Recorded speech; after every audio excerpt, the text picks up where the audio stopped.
We should have started that way, but we didn't. So it's our first little screw up of the show. Hello, Twitch.tv. There we go.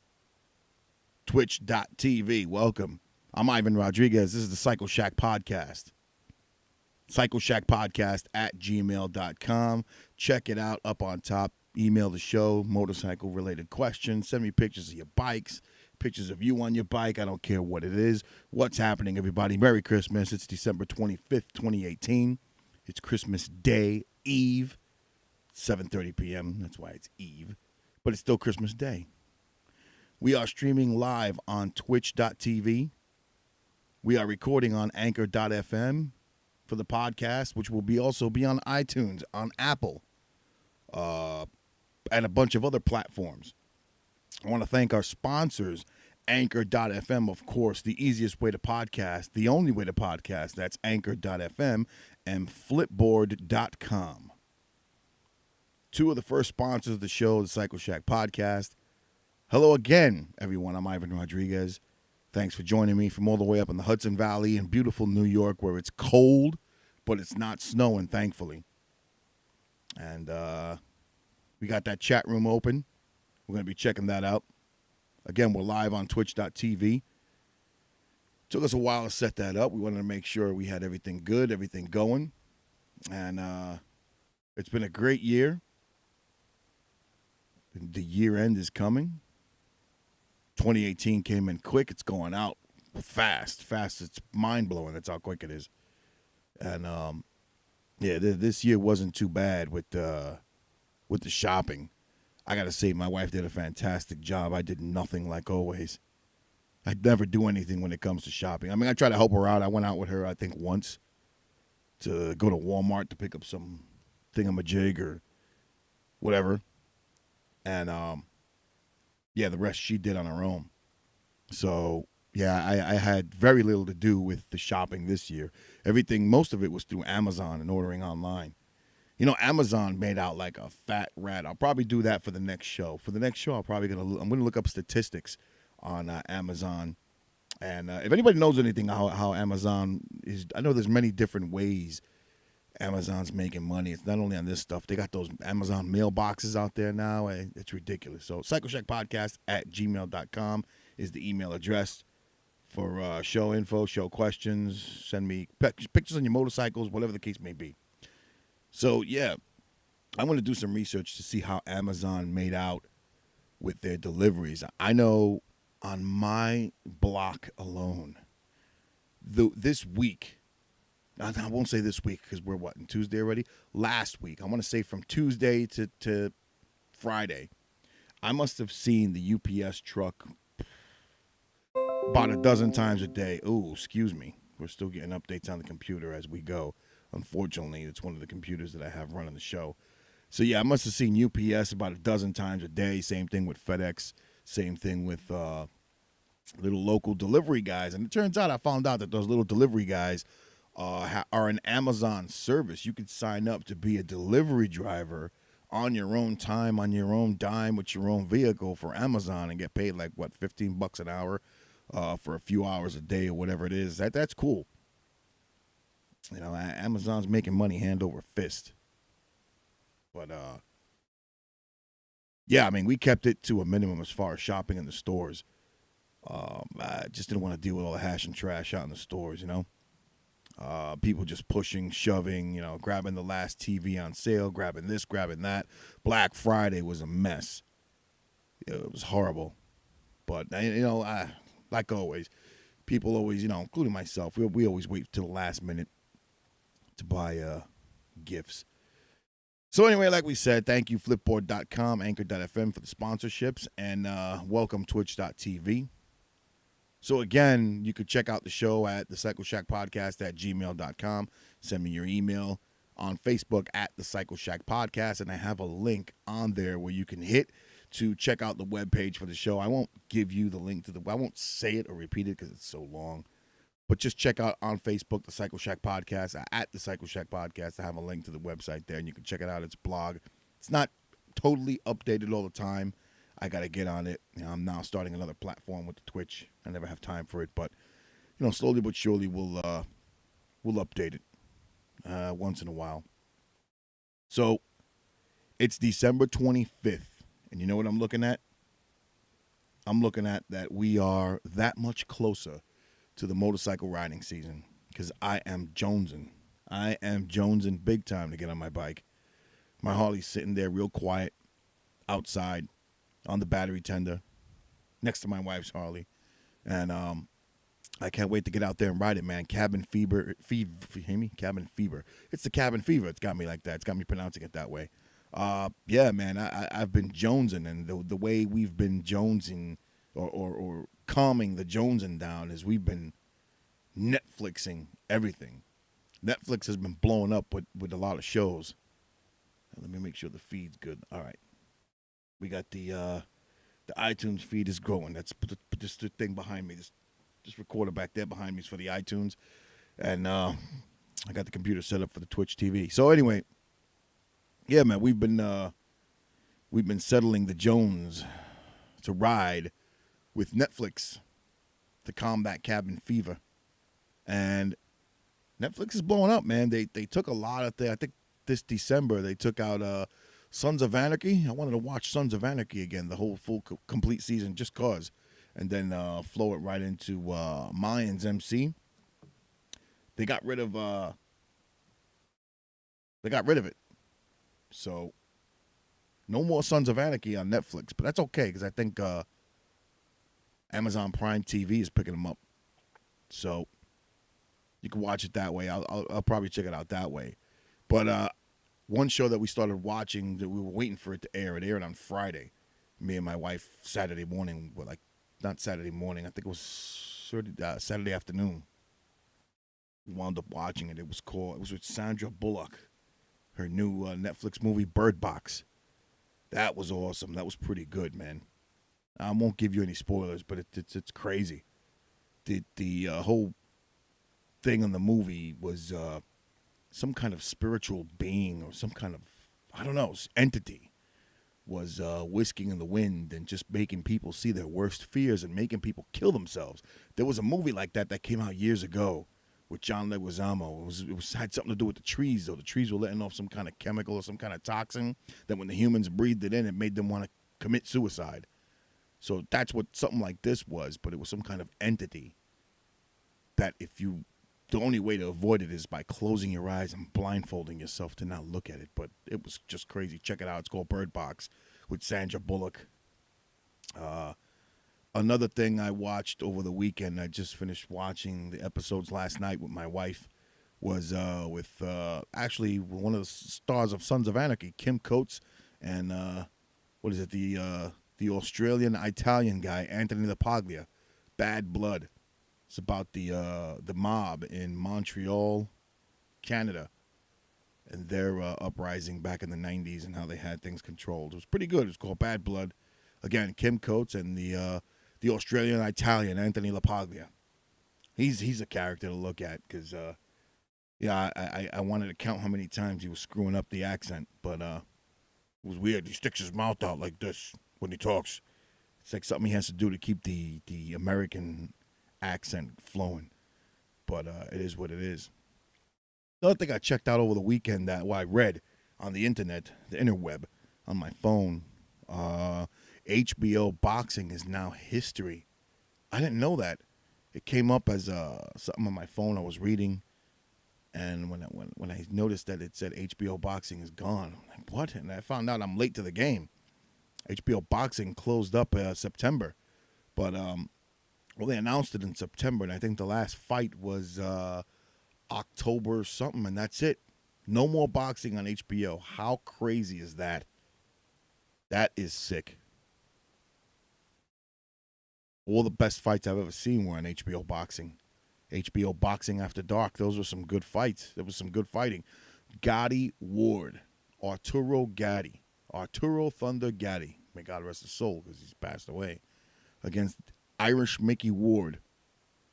The 3 battles that they had were on HBO boxing. And I saw all 3 of them. They were wars. They wound up being best friends. best boxing I ever seen was on HBO Boxing. They also hosted a lot of the pay-per-views. So let's see what happens. That's definitely history in itself. I was also reading at the same time that California is, leave it up to California to come up with crazy stuff with the marijuana legalization and all that other stuff. They announced that they want to implement a new tax. I'm going to see if I can bring this up here. I read this on USA Today. Let me just make sure I don't mess myself up here. This came out December 13th on USA Today. The article was by a reporter named Dalvin Brown. Just want to give him the credit where credit is due. I don't want to see the video. I just want to read the report.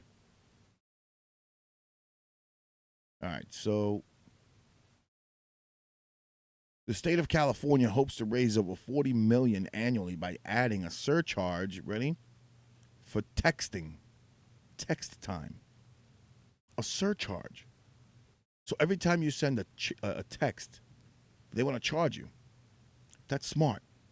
I'm not saying it's a good thing, but that's smart because they took something like marijuana, legalized it, and taxed the living daylights out of it. So they're making money hand over fist. Now they want to take something that people use the most, the cell phone. So every time you send a text, they're going to charge you a tax. That's crazy. That is crazy. But it's smart. It's a way to make money. It's almost criminal. I feel they shouldn't. There's so many fees that you pay on cell phones alone, all these hidden fees. You know, I would say that let that fee go to the cell phone company, but you know what? That's going to happen, right? Cell phone companies going to charge you more money, in essence. So it's crazy. It says the proposal is partially due to landline era legislation coupled with the fact that people are shifting patterns away from voice calls in favor of texting. That's nobody's business. California is determining whether surcharges and user fees on text messaging comply with public purpose programs, which use tax revenue to make telecommunications services accessible to low-income residents. The programs, which date to the 1930s, were given a facelift in the 1990s, allowing individual states to impose requirements to preserve what's referred to as universal service. During the rise of the internet, the telecommunications industry was able to elude these taxes by offering information services like email web browsing. Whatever. It says here, it goes on to say, however, as mobile phone users shift their behavior away from making phone calls, voice revenue for these state programs has dropped about a third, from $16.5 billion in 2011 to $11.3 billion in 2017, according to law filings. So, I don't know, man. The government's looking to make money hand over fist with everything, man. That is crazy. That is not good. No bueno. No bueno. Well, while California's trying to charge you tax for using your cell phone, check this out. Vitamin water. Let me bring up that article. Vitamin water is offering people $100,000 if they could stay away from their phone for exactly 1 year, 365 days. This article surfaced also by Megan. What is this name? Lionheart? No.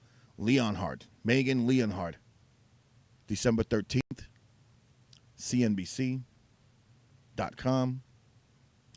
It says there, Vitamin Water is offering $100,000 if you can stay off your smartphones for a year. Right. Let's see how that goes. It goes on to say, could you actually ditch your smartphone for a year? Vitamin Water wants to find out, and it's willing to part with $100,000 if someone can rise to the challenge. That's it. That seems a bit cheap, man. $100,000. Not a lot of money. To enter the contest, you need to submit a post on Twitter or Instagram, including the hashtags no phone for a year and hashtag contest, and outline what you do if you couldn't swipe or scroll for a year. The deadline to enter is January 8th, 2019. The company will select the contestant around January 22nd, according to the latest contest rules, and give them a 1996 era cell phone for the next year. So you're going to have a cell phone. You're going to be able to flap your gums, maybe text if you want to double and triple, the old school style with the flip phones. I could only assume it's a 1996. Woo, that's over 20-something years. Yeah, that was one of those gas station throwaway phones for the next year. If you get chosen, you can't use any smartphones or tablets at all, even those belonging to other people, but you can use laptops and desktop computers. Devices like Google Home and Amazon Echo are okay also. If you can go a full year carrying around something like what Cher used in the iconic teen comedy Clueless, you will win $100,000. If you last 6 months, you'll get $10,000. Wow. Oh, okay. So they're going to give you one of those, like those gas station OmniPoint cell phones that you used to pull up the antenna and it had a little wobbly antenna with a big blob of plastic up on the top. How crazy is that? How crazy is that? Well, it is what it is. What are you going to do? They're going to find a way to do something that, I don't know. People are crazy. $100,000, that doesn't seem like a lot of money. $250,000. That'd be good, right? Vitamin Water's got the cash. They got the scratch. What else we got here? So I've been to the Twitch followers. I've been flapping my gums a lot about the taxes that are being imposed on steel and aluminum, which is costing us a fortune, and goods being, bought and sold in and out the country. Cars, it started out as a rant on motorcycles and Harley Davidson and how they have to go overseas. They're not taking their plant overseas. They were making a plant overseas so that they can hit that market and avoid the high taxes to get out the country to sell those bikes. But anyway, car manufacturers are suffering the same thing, or any manufacturer of goods involving steel or aluminum. It's going to cost more. So apparently,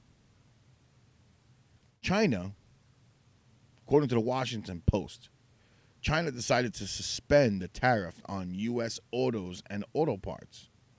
Now, that doesn't help us. According to the Washington Post, and I'm going to wait for this to load up. All right.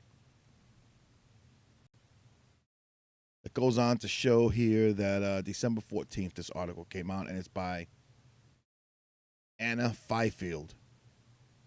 If I'm pronouncing that correctly. If I'm not, I'm sorry.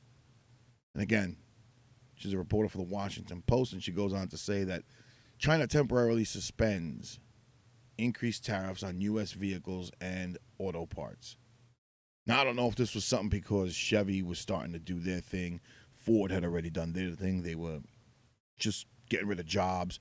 Chevy not only is getting rid of, 14,000, 18,000 positions, but they're shutting down up to five plants here in the U.S. alone. Okay? This doesn't help us, and I'm going to tell you why. China took a step forward extending its truce with Trump, with the Trump administration on Friday, and this is past tense, of course, announcing that it would temporarily suspend punitive tariffs imposed on American-made cars and auto parts as the U.S.-Chinese trade war ramped up. But the gesture was somewhat hollow, analysts said, as the tariffs will simply return to their July level. So, here's the thing. I think this is only going to be for 90 days. What does that do for us? You know what I mean? That doesn't do nothing. It doesn't do anything. 90 days, it has to be permanent, or it has to be a few years, because the reason why we pay so much for cars nowadays is because steel and aluminum is so expensive. We got to import this stuff, and most of it comes from China. So it makes no sense to suspend these taxes for 90 days. What's that doing? Yeah, it says here, at the meeting in Buenos Aires, Trump gave a 90-day reprieve from further increased taxes already imposed, $200 billion worth of Chinese exports. Blah, blah, blah, blah, blah, blah, blah, blah. Okay. They agreed 90 days. That does nothing. It does nothing for us. So it does something for companies shipping things to and from, but it's not long enough to drive down the cost of automobiles, trucks, motorcycles, anything made of steel or aluminum, period. So, I don't know, man. To me, this isn't a good gesture. It's stepping in the right direction, but it's a joke. It's really a joke. What has to happen is we got to bring the steel industry back here to the U.S. We need to open up Pittsburgh again. I know that sounds very cliche, but we got to do it. We have to. We're not, just think of what you pay for a compact car nowadays. Okay? For a little Toyota Corolla, you're paying almost 20 grand. I remember not too long ago, these cars were what, 13 grand, 14 grand? An economy car. For a kid going to college or something. The used car market is flooded with people looking for good used cars. Good used cars are hard to come by because that's what everybody's buying nowadays. It's getting to the point that like Chevy and Ford and all these guys are they're taking vehicles off the lot and they're dying for them to come back at 20,000, 40, anything under 40,000 so that they can sell it as a used car and it still holds a high value. Okay? That's the problem. That's what kills me.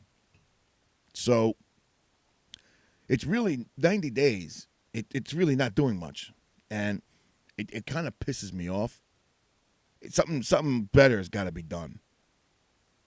For motorcycles, right now Harley Davidson was facing the European tax. The European tax is 30%. That's not including the whatever percentage to import steel and aluminum into the U.S. for Harley Davidson to manufacture a motorcycle, okay? To then export the bike to Europe for an additional 30% tax on top of that. India wants to charge an almost 50% tax on top of that. They're losing money hand over fist. We wind up paying more, but motorcycles are different. People turn around and say, well, you know what? I just don't need a motorcycle. Or I'll go out and buy a used one, which is way, way cheaper. But it's still 90 days for this, not enough. It's a joke. So, Trump, you better get those gums a flapping and get something going. Neither here nor there. This ain't a political rant. This isn't pro or against Trump. Right is right. Let's make it right.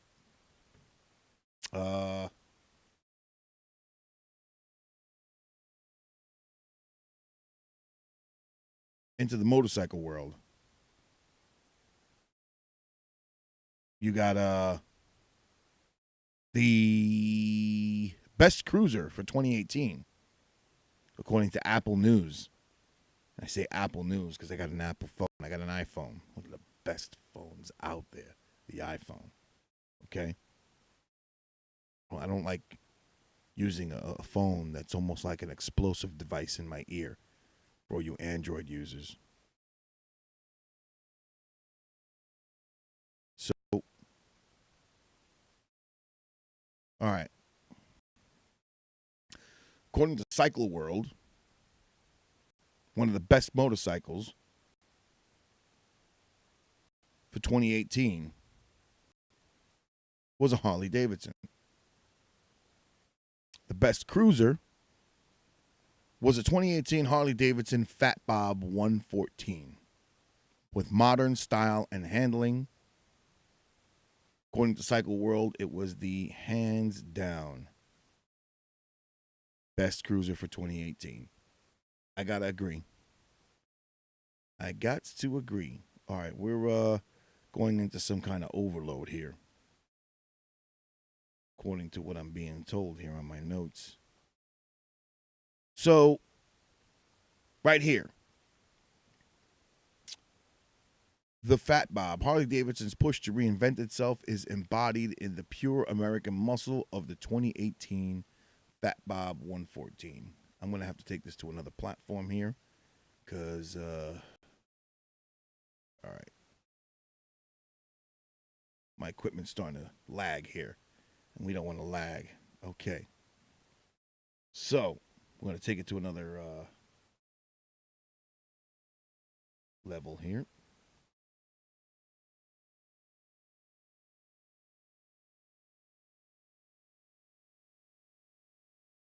So, this article, by the way, was a Cycle World magazine, and it was by Jordan Mastagni. I don't know, man. What a weird thing. Every article that I've looked at here was printed on December 13th or the 14th. Excuse me, making myself a little comfortable here. I got to get a little longer headphone jack here. How we doing on iTunes there? We're doing good. So, again, Harley Davidson's push to reinvent itself is embodied in the pure American muscle of the 2018 Fat Bob 114. The Fat Bob was completely redesigned along with Harley Davidson's entire soft-tail lineup. So a model that was once a twin-shock rubber engine mount Dyna platform became a monoshock solid-mount Milwaukee 8-powered performance cruiser. Awesome-looking bike, by the way. I did, when I went and did the test run for the Fat Bob, I couldn't actually get on the Fat Bob because everybody was jumping on the Fat Bob bandwagon. So I couldn't get the test ride one. So instead I test rode the new Fat Boy. The Fat Boy and the Road Glide. Awesome. The Fat Boy I wasn't too impressed with. It was kind of an uncomfortable ride. And I don't know, it just felt small. It is what it is. The Road Glide, best bike I ever rode. Now, don't mention that. I have a Street Glide. So let's not say that too loud. It's resting. But I think the next bike I'm going to get will be a Road Glide. I wasn't too fond at first of that shark fin fairing with the dual headlights, but I got to tell you, man, the performance and the handling, that fixed mounted fairing, awesome for high-speed riding, for long-distance riding, beautiful. So it goes on to say that the Dyna faithful were a little shocked, but for the rest of us, everything was gained. How so? A rock-solid chassis with an excellent fork and shock dampening, increased cornering clearance, more responsive steering, and a reduced weight to result in surprisingly capable handling. You'd never expect a motorcycle with this brawler's 16-inch wheel stance and beefy rubber 150/80 front, 180/70 rear to be so nimble, especially considering the 670-pound no-fuel weight recorded on the CW scale, Cycle World scale. While the entire 2018 Softail lineup got new suspension, the Fat Bob was the only one to come equipped with an inverted 43mm show-off fork set at a sporty 28-degree rake. Nice bike. I'm still dying to test ride it. I know someone who got it, and they love it. They whiz by me all the time when we ride, but that's okay. So it's good to see that at least with, Harley slumping a little bit, they were given the best cruiser for 2018, at least according to Cycle World magazine. So that's a cool thing. That's cool. So let me bring my notes back up here. So let's get rid of this since I'm looking at my notes from another source. So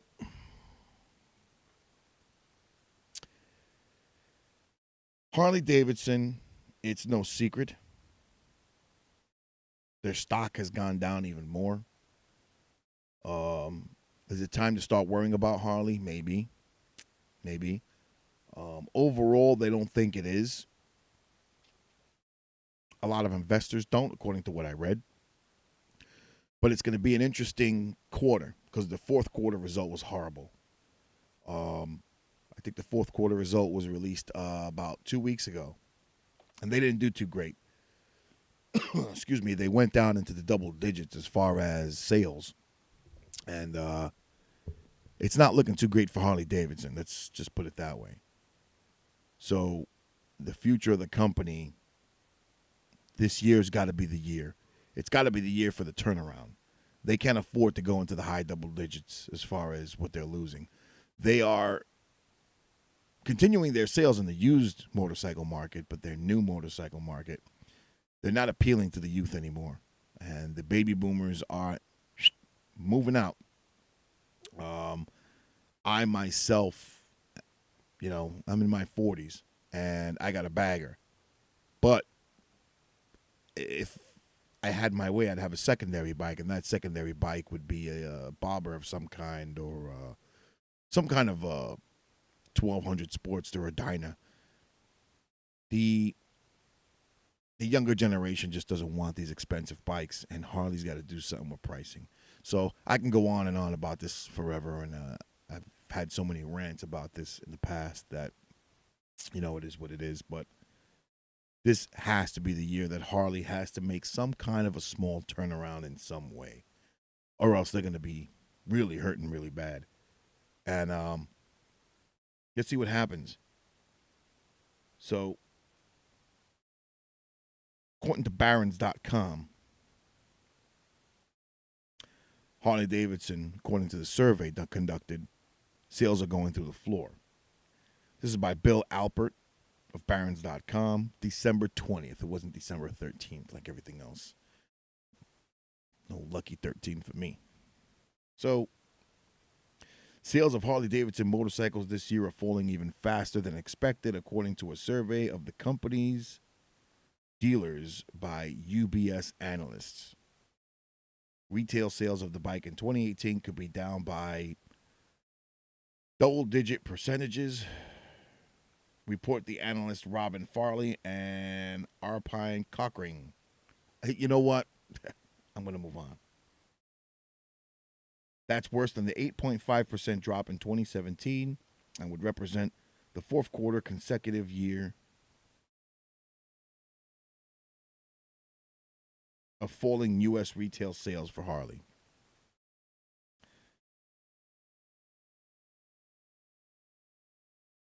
So, what does this mean?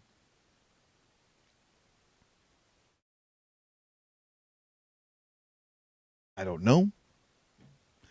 I just know that Harley needs to do something quick, fast, and in a hurry, or else they're going to be in pain before they start losing some major investors. So, let's see what happens with that. I got another article here that says, is it time to worry about Harley? This is by The Motley Fool. Now, not everything you can read in The Motley Fool is completely accurate. This is by Rich Dupree of The Motley Fool, printed December 25th. Today, 7:15 a.m. Is it time to panic over Harley Davidson, they go to say. The bike maker is facing pressure from all over. Harley Davidson may be in panic mode as the end of the year looms. Analysts at research firm UBS say that their channel checks show declined The channel check showed the decline in motorcycle sales is accelerating. Those analysts are forecasting double-digit drop for the full year. And because fourth quarter is typically the slowest period for the bike maker and sales are already in a tailspin, it's become a question of just how bad the decline will be. So, Harley has made it clear that growth in foreign markets is where it's placing its bet on future growth. It wants international sales to become half of its total volume. I don't know about that, but let's see. And the roadmap it laid out this past summer puts a lot of emphasis on India as a key to making this happen. Now, I don't know. India has a lot of small motorcycles, and I think what Harley did was that they sent the street and Sportster lines over there. And goes on to say here, many of the new smaller motorcycles will be releasing in the next few years in the Indian market. Harley cites data showing sales of motorcycles with engine displacements between my phone rang in my hand as I was reading an article. How tacky is that? Anyway, Harley cites data showing sales of motorcycles with engine displacements between 250 cubic centimeters and 500 cc will grow at a compounded rate of 25% annually between 2017 and 2020, and plans to introduce motorcycles in that size bracket within the next 2 years. Right now, it's feeling the competitive pressure from India's leading motorcycle maker, Royal Enfield, which introduced two 650 motorcycles recently, the Interceptor and the Continental, that are challenging what has been Harley's most popular bike in the market, the Street 750. Let me tell you something. Not a lot of people were truly impressed with the Street 750. I don't have anything bad to say about it other than it's fairly new. Hasn't been out there that long. It's been out there since 2015. It's going on 4 years. We personally had one. It was my wife's, and the engine died. It just stopped working. It only had, roughly a few hundred miles on it. It actually broke down on us in front of a Harley-Davidson dealer that was closed on Easter Sunday. We went out for an Easter Sunday ride because it was beautiful. We rode out to Hudson Valley Harley, which is several miles away on the Palisades Parkway. Palisades Parkway is a 2-lane, beautiful ride through some mountains of upstate, not too far from Bear Mountain, heading towards the city. But we didn't go all the way to the city. We went into Rockland County, which is near the bridge, and got out. We rode to Hudson Valley Harley, taking a chance that they would be open just to look around. We always like stopping at Harleys and looking out and about. It was closed, but lo and behold, we went to jump back on the bike and dead. Had to get it towed back home.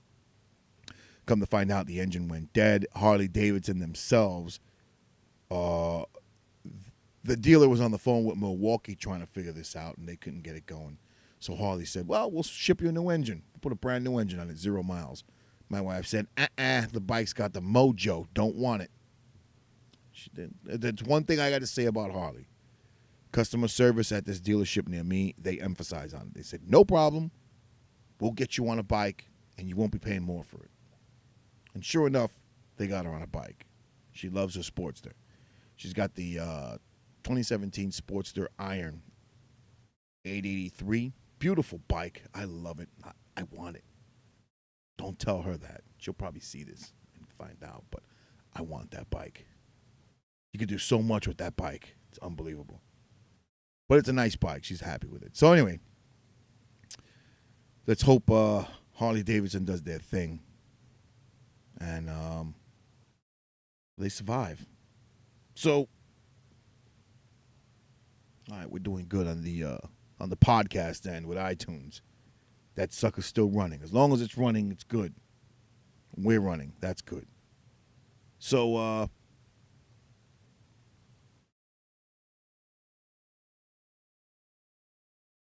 the 2019 Kawasaki Cruisers have been released. Not much going on with Kawasaki. Their cruisers are pretty much looking the same. They don't look much different than the 2018 cruisers or the 2017 cruisers or the 2016 cruisers or maybe the 2015 cruisers. I don't know. You got to check them out. The new bikes have dropped, but Kawasaki cruisers remain mostly unchanged, according to Motorcycle Cruiser magazine, motorcyclecruiser.com. This is by Carlos Scintilla, if I'm pronouncing that correctly. And the article goes on to read, now that the dust has settled and the biggest of the International Motor Show have wrapped up with manufacturers revealing most of their new models, we can better survey who's got what in their lineups for the 2019 model year. Looks like Kawasaki's got the same old crap. I wouldn't call them crap because they're very good bikes. I had one. I had a Vulcan, awesome bike. I had a Vulcan Nomad, Vulcan 1700 Nomad, great bike, no complaints. Same engine, same looking bike as the Vaquero, Kawasaki Vaquero. Beautiful bike. But it's just something about the single oil tranny, those, the all the foreign bikes, including the Victory, which is American, and I think the Indian is the same way. Harley's the only bike that has an engine, a separate primary, and a separate transmission, and it has all three fluids to do. You got transmission fluid in the transmission, primary fluid in the primary, engine oil in the engine, and they all do their independent function. And to me, that's so much smoother. With these engines, okay, that come in Victory, I think Indian, I could be wrong, and in all these foreign bikes, it's one oil does it all because it's all built into one case. The engine, the primary, and the transmission are all in one case. So if something breaks, you got to pull it from the bike. That's not to say you can't do that for a Harley, but the bottom line is one oil does it all. And to me, for some reason, I never found. I've had a Honda, I've had a Kawasaki, I've had a Suzuki, and it was all the same thing. They vibrate a little bit more, and it's not as smooth a ride as a Harley. I didn't say they were bad rides. I just said they're not as smooth of a ride. I enjoyed my Kawasaki. I had the Boulevard C90, okay, which was the Intruder. The Intruder. Here we go with the computer noises again. Jeez.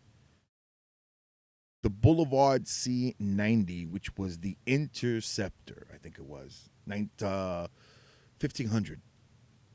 Was it the Interceptor? Why do I think that's the wrong name? Intruder 1500. I'm sorry. I had an Intruder 1500, which was the Boulevard C90. Great bike. It was easy to ride. I used to curve the heck out of that bike and grind my pedals because it was just so easy. But it still had that uncomfortable vibration. It's not that it didn't ride good. It's just different. I can't explain it. When I got on a Harley, I was like, whoa, it's like riding on a cloud. Everybody always made fun of Harleys. When you stop, they would shake. They shake. They have the Harley shake. And that's true. They don't anymore with the 2017 Milwaukee lineup. That pretty much dissipated. But before 2017, before Milwaukee 8 came around, Harleys would vibrate when they were stopped, when they were at idle, when you were at a light, when you were firing up the bike before you took off, or potato. But once you took off, it was like being on a cloud. The shifting was smooth as can be, butter. With these bikes, with the one oil does it all, wasn't the same. The shifting was not as smooth, a little clanky and clunkier. And again, it's not that it hindered the performance. It's just at higher speeds, it vibrated a little bit more. So it made it a little bit more erratic. It wasn't that it was an uncomfortable ride. It was just a little unsteady. But for the most part,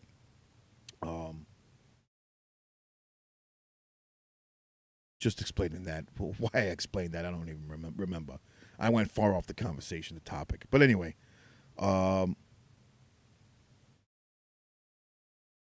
Kawasaki focused its new bike spotlight this year on the adventure touring categories. Okay. So, I'm looking at the Vulcan S. You can check out motorcyclecruiser.com or just go to Kawasaki and look at their 2019 lineup. The Vulcan S, same as last year. No real changes.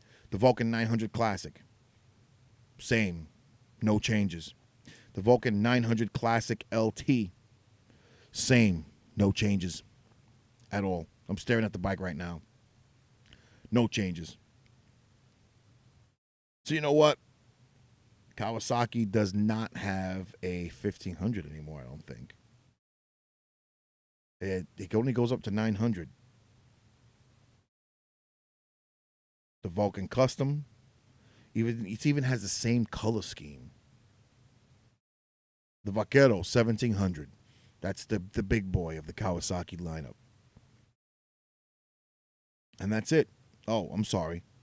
The Vulcan Voyager, which is the Vaquero with a trunk and a windscreen, a big windscreen. So nothing's changed, and that's okay. I guess Kawasaki looked at it as, why change a good thing? 3 years in a row, 4 years in a row, right? But I can't rag on them too bad. They were a good bike. It was the last bike I had before I went into Harley. I had the Vulcan 1700 Nomad, and I took a test ride on a Harley. First off, it was when my wife had her Harley Street. And when we did the swap from I think the Street to the Sportster, I don't remember, but bottom line was, no, she got the Street. She got the Street. I started looking into the Sportster, and what happened was we had to do something with paperwork. We had to go back. We had the bike already, but they needed a favor and needed us to redo a portion of the paperwork just because it just had something on it that, the bank just wanted redone. Some ink issue on the paper, whatever. So we went back just to put a signature on another copy of something, and sure enough, I saw a bike staring at me. It was a 2008 Harley Electra Glide Ultra Classic. The anniversary, the gold anniversary one. Beautiful bike. Beautiful bike. And then I took it for a test run, and it was all over. I had to take it home with me. I took that bad boy home. And you know what? You know what sucked? That I had that Vulcan Voyager 1700 pristine. We had got it. I got the Harley in August. I got the Vulcan, in February of that same year, because my wife surprised me for my birthday with it. I went to go pick it up in a dealership in Connecticut. We made a day of it. And I was shocked because she got me a bike that was fairly new. My goal, I always had used bikes. And I'm like, I'm tired of used stuff, always fixing them, repairing them. I want a, if not brand new bike, a close to new bike, something pristine. And sure enough, she got one for me. She surprised me on my birthday. And I felt bad, but you know what? She saw the look on my face and said, go for it. And I did. And you know what? Once you go Harley, you never go back, man. I'm telling you. You got to try it.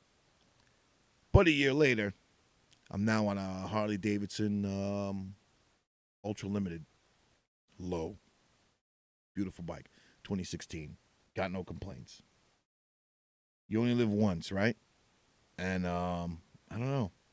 You got to try it. So, not much with the 2019 Kawasaki Cruisers. Not a lot of changes. The one thing that did change significantly is Triumph. They came out with the new Triumph Rocket. The Rocket 3, as a matter of fact, launched. It's a nice looking bike. It's a beefy, muscular looking bike. I don't like those Triumph engines, though. I don't like the way they look. It is what it is. Triumph will release an all-new Rocket 3 in 2019, and the styling and spec suggest it will be a serious weapon aimed at kicking Ducati's new Diavel squarely in the V-twin. So, they did it to compete with Ducati's bike. Let's see what happens. You got to check it out. It's on motorcyclenews.com, or just go to triumph.com and check out the all-new Triumph Rocket 3, the 2019 version. Not a bad bike. I'm not sure if it says it'll deliver in excess of 180 bhp. It's got a 2.5 liter inline triple engine. I don't know. I'm not a fan of those Triumph engines. But we shall see. Until I see one whiz by me on the highway, we will see. What else we got? Nice little article here about S&S.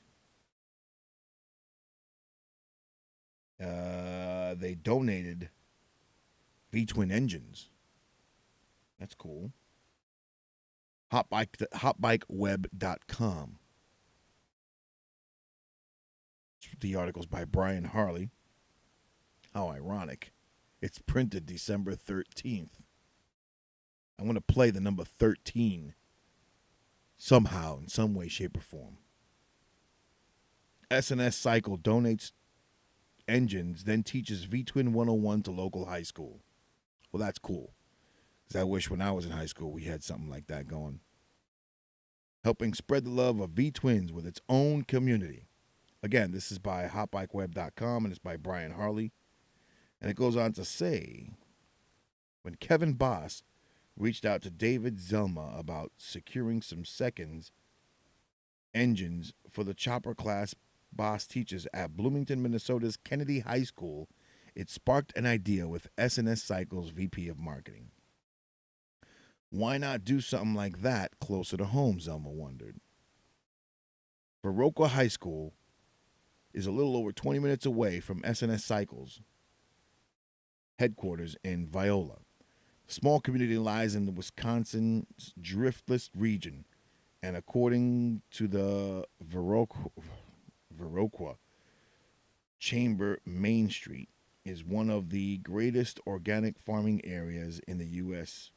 under the guidance of Bill Hanna and the high school's shop class in a student favorite and covers a broad spectrum of subjects from small engines to drywall and basic electrical. You can now add V-Twin 101 to its syllabus. To kickstart the high school program, S&S donated 7 complete engines and stands. The company also provided a curriculum and came in 2 times a week to help teach the students, headed by resident S&S cycle instructor Kevin Bartz. That's cool. Before working at S&S, I was an instructor at a technical school that focused on the motorcycle industry, so helping with this program was an easy transition, Bartz said. For almost 14 students, for almost a month, 14 students learned the principles of the internal combustion in the hands-on program, breaking the V-twins down to the cases, putting them back together again. That is cool. That's what we need most of. You know what? They should offer this in like BOCES, right? They have automotive, but they should offer motorcycle in BOCES. That would be great. Good motorcycle mechanics are hard to find, man. And a lot of people think, and you know what? I'm partial to Harleys. A lot of people think, oh, you go to Harley, they know everything. No. You can't always trust your Harley-Davidson mechanic at your local Harley-Davidson dealer. I trust mine. They happen to do good by us. But that's not to say that every Harley-Davidson dealer has a great mechanic. Okay? But this was a good thing. Glad to see that happening. And on a final note, every year there's a ride to Washington, D.C. called Rolling Thunder. And that ride has to do with veterans. This is as per NBCWashington.com.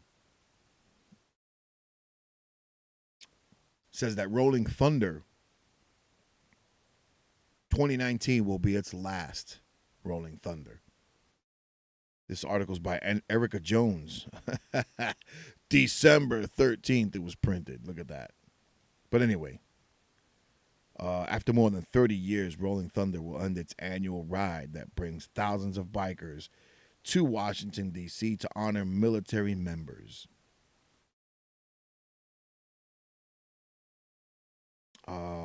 After more than 30 years, Rolling Thunder will end its ride that brings thousands of bikers to D.C. to honor its military members each year. The last ride will be May 2019. That's sad. That sucks. Especially when it's something that's been done for years. Tens of thousands of motorcyclists from around the country took part in the parade to mark the Memorial Day weekend and to pay a tribute to those missing in action and prisoners of war.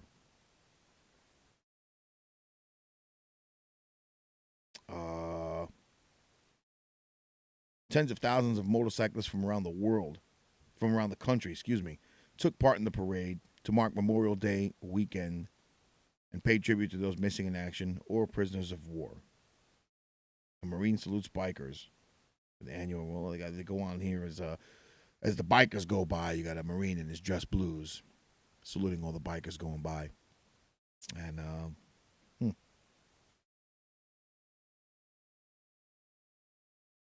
apparently 2019 will be the last year. And it has to do with funding. Pretty much. Trying to get to the meat and potatoes of this, but it's not really. It keeps repeating itself for some reason. I think there's a malfunction here with this article.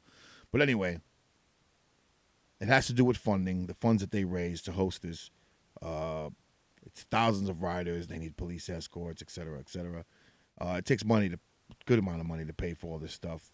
They pretty much closed down Washington, D.C. for the day when all these bikers ride into the Capitol, to the nation's capital. And I know there are bikers that come from all over. So hopefully they can raise the funds. Hopefully there'll be some kind of charity thing going on to raise funds to make it happen. So that's sad. So that's all I got this week. Hope you guys enjoyed it. It's just me flapping my gums about bikes and anything in general. Just general related topics. You can email me at TheCycleshackPodcast@gmail.com or go to the Facebook page at TheCycleshackPodcast and leave me some comments. Send me photographs of your bikes. I'll put them up on the Facebook page. Again, send me topics. I'll talk about anything. I stay away from politics and religion. But for the most part, I'll pretty much talk about anything. So that's it. That's all I got this week. Thanks for joining us. Don't forget, check us out. Twitch.tv, thank you. And thank you, Anchor.fm, for sponsoring, as well as Flipboard.com. Anchor.fm is the host sponsor and the host platform for the Cycle Shack podcast. The easiest way to podcast, that's Anchor.fm. Thank you again. Thanks a lot, everybody. We'll probably see you after the new year because that's when the next podcast will happen. So take care. Be safe if you're riding somewhere where it's warm. I hate your guts. See you later.